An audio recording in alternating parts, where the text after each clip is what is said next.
आत्मविश्वास की जीत के साथ राज्य के अच्छे बुरे काम और हाल के बारे में बात करने के अलावा कई अलग विषय में भी बातचीत किया करते थे। ऐसे ही एक दिन बात करते हुए बादशाह अकबर के दिमाग में एक सवाल आया। तो वो बीरबल से पूछे कि वो कौन सी चीज है जो कि दुनिया में सबसे जरूरी और कीमती है। दुनिया में सबसे जरूरतमंद और महत्वपूर्ण चीज है इंसान का खुद के ऊपर आत्मविश्वास, बीरबल ने जवाब दिया। बीरबल की यह बात सुनकर बादशाह अकबर उलझन में पड़ गए। उन्होंने मन ही मन में सोचा कि बीरबल की इस बात को वो किसी न किसी दिन आजमाएंगे और देखेंगे कि बीरबल इस बात को साबित कर पाते हैं कि नहीं। देखते देखते कुछ दिन बीत गया। ऐसे ही एक दिन जंगल की एक हाथी राज्य में घुस गया है और वो किसी के काबू में नहीं आ रहा है। लोगों से पूछताछ करने पर पता चला कि वो एक पागल हाथी है। राज्य के कर्मचारियों ने उस हाथी को बेड़ियों में बांध के पकड़ कर रखे थे। बादशाह अकबर को इसके बारे में पता चलते ही उन्होंने कर्मचारियों को आदेश दिया कि अगर तुम्हें इसी रास्ते से बीरबल आता हुआ देखे तब इस हाथी को बेड़ियों से मुक्त करके उनके सामने छोड़ देना। यह बात सुनकर कर्मचारी चिंतित हो गए, पर वो बादशाह की आदेश को अस्वीकार नहीं कर सकते थे। इसीलिए जैसे ही उन्होंने बीरबल को रास्ते में आते हुए देखा तो उस बेकाबू हाथी को उनके सामने छोड़ दिया। बीरबल को इस बात के बारे में पता नहीं था। तभी उनके नजर चीखते हुए सामने से आने वाली हाथी पर पड़ी। यह देखकर वो घबरा गए। क्या करें, कहाँ जाए, कुछ समझ नहीं पा रहे थे। इतने में उनको सामने से एक कुत्ता दिखाई दिया।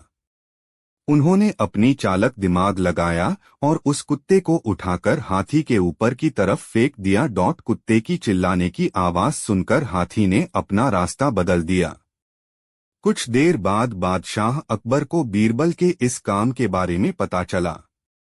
यह सब देख सुनकर वो समझ गए कि आत्मविश्वास ही दुनिया की सबसे कीमती और बड़ी चीज है।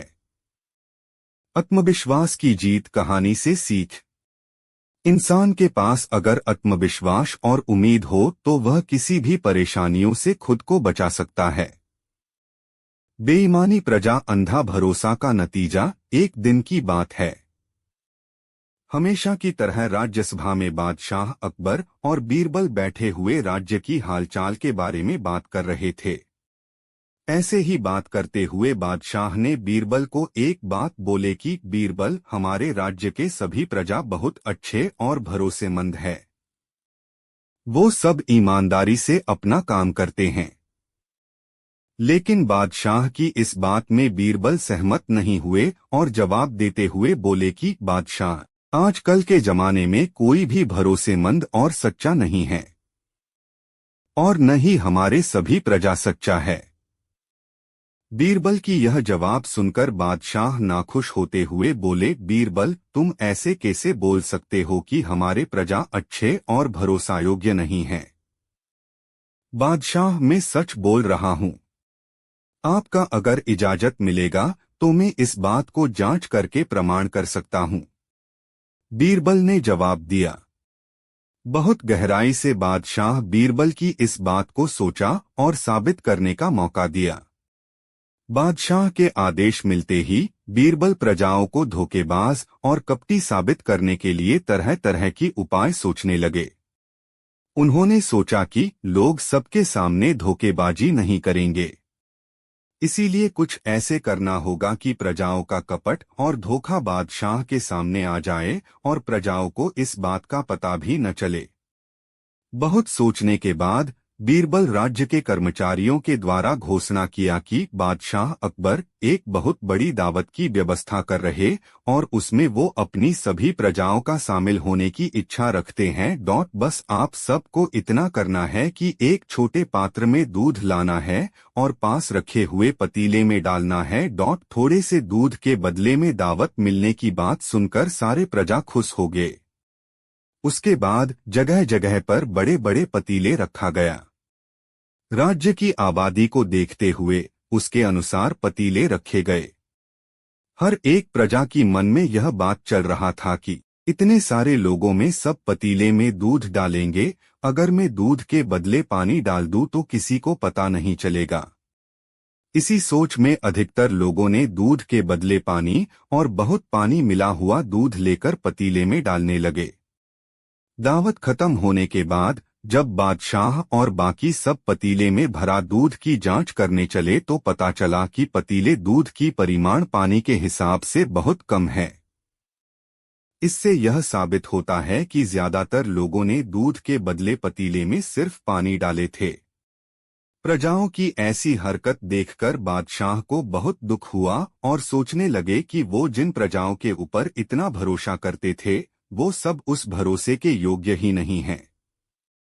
इतना सब कुछ जानकर बादशाह को बीरबल की बात पर यकीन आ गया और अंत में बीरबल की बात साबित हो गया। कहानी से सीख: हर कोई ईमानदार और भरोसायोग्य नहीं होता है। मौका मिलने पर कोई भी धोखा दे सकता है। दूसरों को बोलने से पहले खुद करना चाहिए। बादशाह अकबर के राज्यसभा का दृश्य है। वो बहुत चिंतित दिखाई दे रहे थे। चिंता का कारण था उनका बेटा।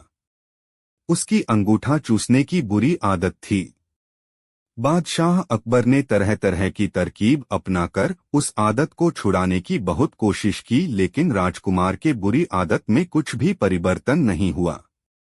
एक दिन अकबर राज्यसभा में बैठे हुए होते हैं, उनको तब एक योगी के बारे में जानकारी मिली। उस योगी की बात बहुत असरदार है, जिसके प्रभाव में बहुत जिद्दखोर इंसान भी अपना जिद छोड़कर सही रास्ता चुनता है। बादशाह ने उस योगी को राज्यसभा में आने का आदेश दिया। उनके आते ही अकबर ने कहा, मेरे बेटे को अंगूठा चूसने की एक बुरी आदत है, क्या आप उसे इस आदत से छुटकारा पाने की कोई इलाज बता सकते हैं? राज्यसभा में बादशाह अकबर, बीरबल, राजकुमार और बाकी सब राज कर्मचारी बैठे हुए थे। योगी ने कुछ भी इलाज बताए बिना एक हफ्ते के बाद आने के लिए बोल के वहां से चला गया। योगी के यह हरकत वहां बैठे सभी को कुछ ठीक नहीं लगा। वो सब सोचने लगे कि उस योगी जी ने राजकुमार को देखे बिना और कुछ इलाज बताए बिना क्यों चले गए। एक हफ्ता निकल गया। उसके बाद फिर उस योगी जी ने राज्यसभा को आया। राजकुमार से बात करके अंगूठा चूसने पर होने वाली असुविधाओं के बारे में अच्छे से समझाया। योगी की बात को राजकुमार समझ गए और वादा किया कि वो आगे से इस बात को ध्यान में रखेंगे और अंगूठा चूसना छोड़ देंगे। अकबर के समेत राज्यसभा के अन्य सभी कर्मचारी बोलने लगे कि अगर बात सिर्फ इतनी सी थी तो उस योगी ने पहले क्यों नहीं बताया और बेकार में राज्यसभा का समय क्यों नष्ट किया। इसके लिए उसे सजा मिलनी चाहिए। अकबर इस मामले में बीरबल को अपना राय मांगी, लेकिन बीरबल ने बादशाह के बात से सहमत न होते हुए बोले, क्या आप सभी ने देखा था वो योगी जब पहली बार राज्यसभा में आया था तो उसको चुना खाने वाली बुरी आदत थी, इसीलिए वो बिना कुछ बोले चला गया था, क्योंकि उसको पता था कि उसकी बुरी आदत छूटने से पहले वो किसी और को आदत छोड़ने की सलाह नहीं दे सकता है। एक हफ्ते बाद जब वो वापस राज्यसभा को आया तब उसकी चुना खाने वाली आदत छूट गई थी और वो राजकुमार को उनकी बुरी आदत छोड़ने के बारे में समझाया। बीरबल की यह बात सुनकर सबको अपनी गलती का एहसास हुआ और योगी को यथोचित व्यवहार के साथ सम्मानित किया। कहानी से सीख: किसी के बारे में सत्यता जानने से पहले बोलना नहीं चाहिए। दूसरों को उपदेश देने से पहले खुद करना चाहिए। किसी को नीचा दिखाना गलत है। बीरबल की इम्तिहान एक दिन की बात है। राज्यसभा में बादशाह अकबर और बीरबल के समेत सभी राज्य कर्मचारी बैठे हुए थे। राज्यसभा में राज्य के साथ साथ प्रजाओं के समस्याओं के बारे में कार्रवाई हो रही थी। इसी समय वहां एक आदमी हाथ में एक मिट्टी के घड़ा लेते हुए आया। सबकी नजर उस घड़े पर पड़ी। उसे देखकर बादशाह अकबर ने पूछा, यह घड़ा यहाँ पर क्यों लाए हो? क्या है इसमें? बादशाह के सवाल का जवाब देते हुए उस आदमी ने कहा, महाराज, मैं इस मिट्टी के घड़े में चीनी और रेत को मिलाकर लाया हूँ। फिर बादशाह उसको पूछे, लेकिन यह सब मिलाकर यहाँ क्यों लाए हो? माफी चाहता हूँ महाराज, लेकिन मैं यह सब बीरबल के लिए लाया हूँ। उस आदमी ने जवाब दिया। उस आदमी ने कहा कि मैं बीरबल की चालाकी और बुद्धिमानी के बारे में बहुत सुना हूँ। आज मैं उनकी बुद्धिमानी की इम्तिहान लेना चाहता हूँ। इस बात को साबित करने के लिए बीरबल को चीनी और रेत अलग अलग करना होगा।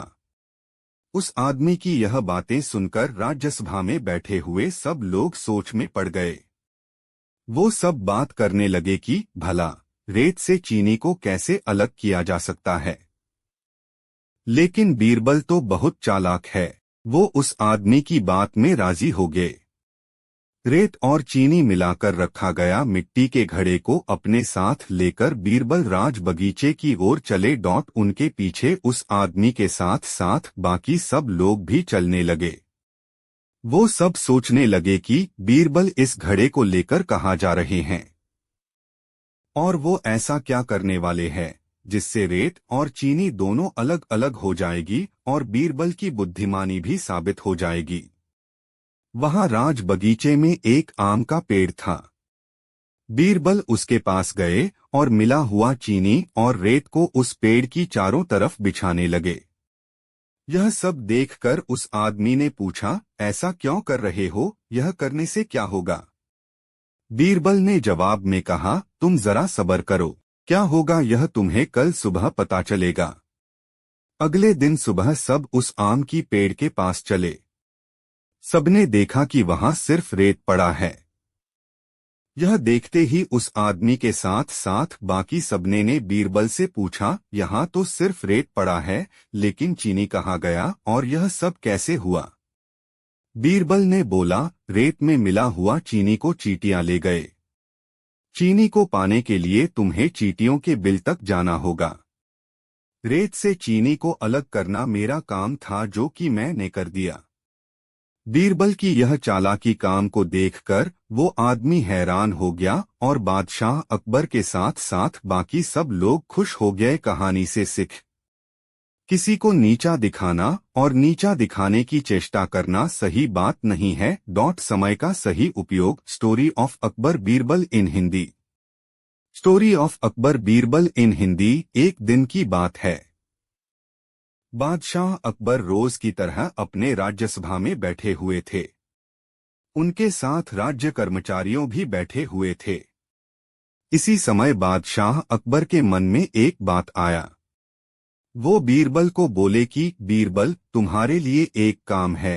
तुम्हें मेरे सामने 5 ऐसे व्यक्ति को लाना है जो बहुत अज्ञान तथा मूर्ख हो। बादशाह के आदेश को स्वीकार करते हुए बीरबल ने कहा, महाराज, आपका काम हो जाएगा, लेकिन उसके लिए मुझे 1 महीने की जरूरत है। बादशाह भी बीरबल के कहने पर उन्हें 1 महीने की समय दिया। 1 महीना बीत गया। उसके बाद बीरबल अपने साथ 3 व्यक्ति को लेकर राज्यसभा में उपस्थित हुए। अपने साथ सिर्फ 3 लोगों को देखकर बादशाह बीरबल से पूछे, बीरबल, मैंने तो तुम्हें 5 बुद्धू इंसान को अपने साथ लेकर आने को आदेश दिया था, तुम सिर्फ 3 लोग को लेकर कैसे आ गए? बीरबल ने बादशाह की बात सुनकर बोला, महाराज, आप जरा सब्र तो कीजिए, मैं 5 मूर्खों की ही लेकर आया हूँ। कुछ समय बाद आपको बाकी 2 मूर्ख के बारे में भी पता चल जाएगा। फिर बादशाह अकबर ने कहा, ठीक है, लेकिन यह 3 लोगों की मूर्खता के बारे में भी तो बताओ। तुम्हें कैसे पता चला कि यह 3 बहुत बड़े मूर्ख है? बीरबल पहले आदमी की ओर देखते हुए बोले, महाराज, मैं जिस रास्ते से जा रहा था यह आदमी भी उसी रास्ते में अपने गधे के ऊपर बैठे हुए जा रहा था। लेकिन उसने अपने सामान को अपने सिर पर रखा था। मैंने जब उसे पूछा कि तुम अपने सामान को गधे के रखने की वजह खुद के सर पर क्यों रखे हो, तब इस आदमी ने मुझे बोला कि साहब, मेरा गधा कमजोर है, अगर मैं इसके ऊपर सामान रखूं तो ये और भी कमजोर हो जाएगा। इसीलिए मैं अपने सामान को सर पे रखे ले जा रहा हूँ। इन हरकत के वजह से मुझे लगा कि यह आदमी बहुत बड़ा बुद्धू है। उसके बाद बीरबल दूसरे व्यक्ति की तरफ देखा और बोला, महाराज, इसका नाम जग्गू है। मैंने रास्ते में देखा कि यह आदमी बहुत परेशान होके कुछ ढूंढ रहा था। उसको परेशानी में देख के मैंने पूछा, भाई साहब, क्या हुआ है? इतना परेशान होकर क्या ढूंढ रहे हो? तब इस आदमी ने बोला कि मेरे सोने की अंगूठी कहीं गिर गया है, उसे ढूंढ रहा हूं। फिर बीरबल ने उसे पूछा कि क्या आप जानते हो आपकी अंगूठी कहाँ गिर गया था? इस आदमी ने बोला, हाँ, यहाँ से कुछ दूर में एक पेड़ है, मेरा अंगूठी वहाँ गिरा था, लेकिन वहाँ बहुत अंधेरा है, इसीलिए मैं अपना अंगूठी यहाँ ढूंढ रहा हूँ। इसके बातें सुनकर बीरबल ने सोचा कि मुझे और एक मूर्ख इंसान मिल गया। फिर तीसरे व्यक्ति की बारी आई। अकबर ने बीरबल से पूछा, अब इसने क्या किया है? बीरबल बोले, बादशाह, इसने गाय को अपने छत के ऊपर चढ़ाकर घास खिला रहा था, क्योंकि इनके छत में बहुत घास फूस हो गया था, जबकि यह उन घास को काटकर गायों को खिला सकता था, पर यह खुद उस गायों को जबरदस्ती छत के ऊपर ले जा रहा था। अब आप खुद बताओ, यह मूर्ख है कि नहीं? इन तीनों मूर्ख के बारे में सुनने के बाद बादशाह ने बीरबल से पूछा, और दो मूर्ख कौन है और कहाँ है? बीरबल ने मुस्कुराते हुए बोला, जहांपना, बाकी के दो मूर्ख हम दोनों हैं, क्योंकि आप बेवजह मुझे बेकार में मूर्ख लोगों को ढूंढने के लिए बोला, और मैं भी आपके आदेश मान अपना 1 महीना इन बुद्धू लोगों को ढूंढने में बर्बाद कर दिया। बीरबल की बात में सब सहमत हुए और जोर जोर से हंसने लगे। समय का सही उपयोग कहानी से सीख। समय बहुत मूल्यवान है, उसे हमें मूल्यहीन काम करके नष्ट नहीं करना चाहिए। पैसों की मटकी। अकबर बीरबल की कहानी।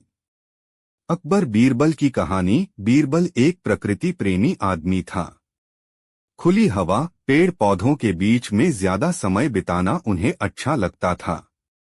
बादशाह अकबर के उद्यान उनका पसंदीदा जगह था, जहां वो ज्यादा समय घुमा करते थे। उस उद्यान का रखरखाव करने के लिए एक आदमी को रखा गया था।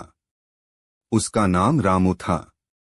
वो बहुत अच्छा और मासूम आदमी था। उसका व्यवहार भी बहुत अच्छा था। कभी कभी बीरबल और रामू बगीचे में बैठ के पेड़ पौधों के बारे में भी बात किया करते थे। एक दिन बीरबल बगीचे में टहल रहे थे। उन्होंने देखा कि रामू परेशान होकर रो रहा है। बीरबल उसके पास जाकर परेशानी के कारण पूछे। रामू ने रोते हुए कहा, मैं शुरुआत से आज तक हमेशा मुझे मिला हुआ पैसों को मटके में भर के इसी बगीचे में एक पेड़ के नीचे रखा करता हूँ, लेकिन आज जब देखा तो मटकी वहां नहीं है। रामू की बात सुनकर बीरबल उसे पूछे, तुम अपने पैसे को घर पर न रखकर यहाँ बगीचे में क्यों रखते थे? फिर रामू ने बोला, मैं तो घर से ज्यादा समय यहीं बगीचे बिताता हूँ, इसीलिए मैंने सोचा कि अगर यहाँ अपने पैसों को रखूं तो यह मेरे नजर में रहेगा और सुरक्षित भी रहेगा। मुझे क्या पता था मेरे पैसे अचानक ऐसे चोरी हो जाएंगे।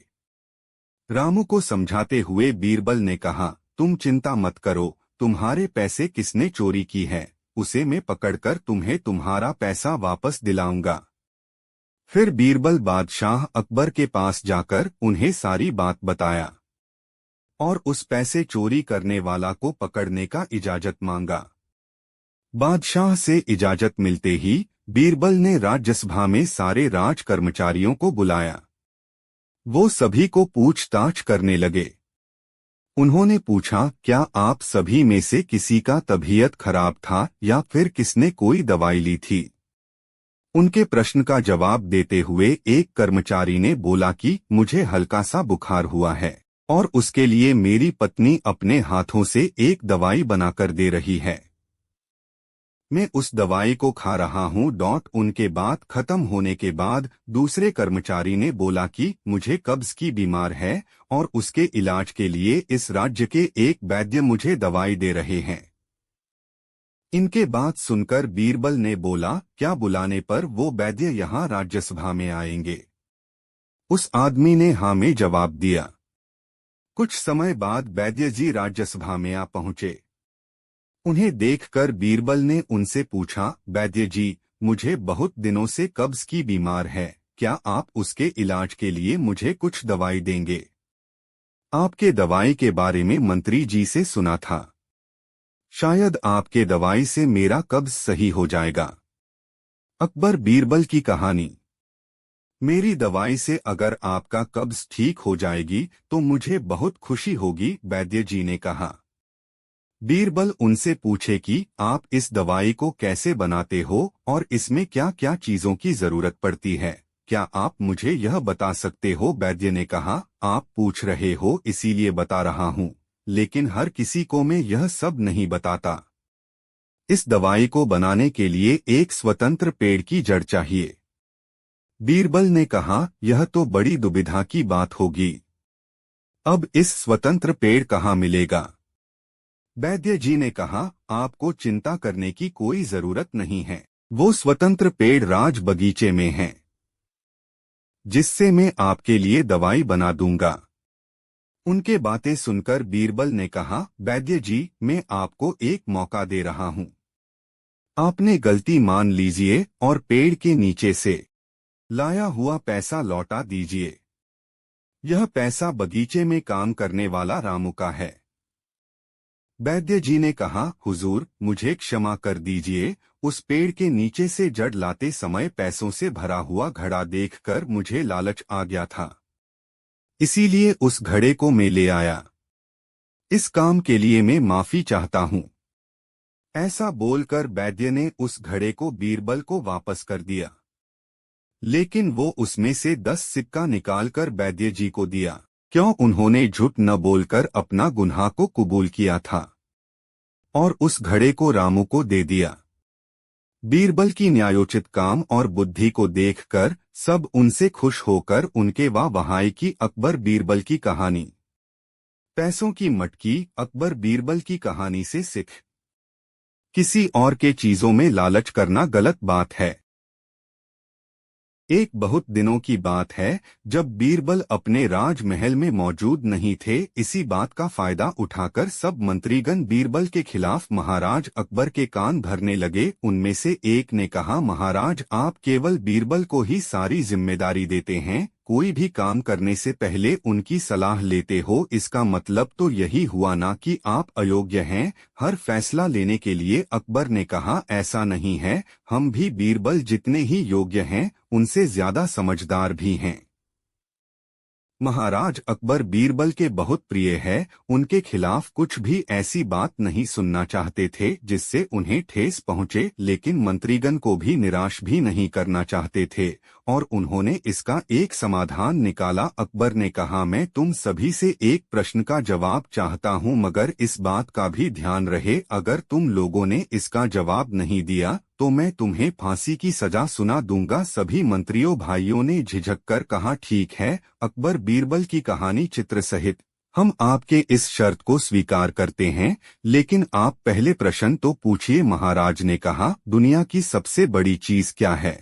इस सवाल को सुनकर सभी दरबारी और मंत्री एक दूसरे को देखने लगे। महाराज ने उनकी ओर देखकर कहा, अगर तुमने इसका उत्तर नहीं तो मैं निराश हो जाऊंगा। इस पर मंत्री ने इस प्रश्न का जवाब देने के लिए कुछ दिनों की मोहलत मांगी। राजा भी इस बात से तैयार हो गया। महल से बाहर निकलने के बाद सभी मंत्रियों ने इस प्रश्न का उत्तर पर ढूंढने लगे और पहले ने कहा, दुनिया की सबसे बड़ी चीज भगवान होती है। दूसरे ने कहा, भगवान कोई चीज नहीं होती है, वह तो खुद ही एक भगवान है। तीसरे ने कहा, भूख सबसे बड़ी चीज होती है। चौथे आदमी ने कहा, भूख तो बर्दाश्त भी की जा सकती है। राजा को ये उत्तर देना ठीक नहीं है। धीरे धीरे समय बीता चला गया और प्रश्न का उत्तर देने के लिए जो मोहलत मिली थी वह दिन भी गुजर गए। फिर राजा द्वारा पूछे गए प्रश्न का जवाब नहीं मिलने पर सभी ने सोचा हमें इसका जवाब बीरबल ही बता सकते हैं। सभी बीरबल के पास पहुंचे और उन्होंने सारी कहानी बीरबल को बताई तो बीरबल पहले से ही इस बात से परिचित थे। अकबर ने यह कहानी पहले ही बता दी थी। उन्होंने कहा मैं तुम्हारी जान बचा सकता हूं लेकिन तुम्हें वही करना होगा। एक अकबर बीरबल की कहानी। सोने का खेत। जैसे मैं कहूँ सभी मंत्रीगण बीरबल की इस बात पर राजी हो गए। अगले ही दिन बीरबल ने एक पालकी का इंतजाम कराया। उन्होंने 2 मंत्री को पालकी उठाने का काम दिया और तीसरे से अपना हुक्का उठाने को कहा और चौथे से अपने जूते उठवाए और पालकी पर बैठ के राजा के महल की ओर जाने के लिए कहा। सभी अकबर की दरबार की ओर चल दिए। जब सभी मंत्रीगण बीरबल की पालकी में उठाए महाराजा अकबर के दरबार पर पहुंचे तो महाराजा अकबर इसे देखकर हैरान हो गए और कुछ पूछने ही वाले थे कि बीरबल ने अचानक से बोला, महाराज, दुनिया की सबसे बड़ी चीज गरज होती है। आपकी गरज के कारण ही सब मेरी पालकी को उठाकर यहाँ तक लेकर आए हैं। यह सुनकर महाराज मुस्कुराए और सभी मंत्रियों के सर शर्म से झुक जाए और यह कहानी यहीं खत्म होती है। कहानी से सीख। हमें किसी की योग्यता से जलना नहीं चाहिए, उससे बेहतर बनना चाहिए। 2 अकबर बीरबल हरे घोड़े की कहानी। बहुत दिनों की बात है। एक शाम को राजा अकबर और बीरबल अपने महल के बगीचे में घूम रहे थे। बगीचा शाही था और बहुत शानदार था। चारों ओर हरियाली ही हरियाली थी और उस बगीचे में से फूलों की बहुत अच्छी खुशबू आ रही थी जो वातावरण को खूबसूरत बना रही थी। ऐसे में राजा को पता नहीं क्या सूझा और उसने बीरबल से कहा, बीरबल, हमारा मन है कि हमें एकरे रंग का घोड़ा चाहिए और इस पर हम बैठकर इस पूरे बगीचे में घूमेंगे।